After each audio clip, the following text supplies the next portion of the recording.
وزیر اعظم شہباز شریف نے واضح کیا ہے کہ موجودہ علاقائی صورتحال میں توانائی کی بچت اور بروقت اقدامات کی بدولت توانائی کا بحران پیدا نہیں ہوا۔ انرجی سیکیورٹی ملک کے مستقبل کی مجموعی منصوبہ بندی کا اہم حصہ ہے۔ وزیر اعظم شہباز شریف کی زیر صدارت انرجی سیکیورٹی کے حوالے سے اہم اجلاس ہوا ہے۔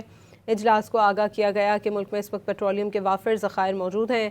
ملک میں غذائی سیکیورٹی کی صورتحال مستحکم ہے۔ گیس اور تیل کی مقامی پیداوار اور اس میں اضافہ ہو رہا ہے۔ وزیر اعظم نے ہدایت کی کہ مستقبل کی توانائی کی ضروریات کے پیش نظر خام تیل کے اسٹریٹجک ذخائر منصوبے پر کام جاری ہے۔ ذرائع آمد و رفت کو بتدریج ماحول دوست برقی ذرائع پر منتقل کیا جائے۔ مستقبل میں سرکاری استعمال کے لیے صرف بجلی سے چلنے والی بسیں اور موٹر سائیکلیں خریدی جائیں۔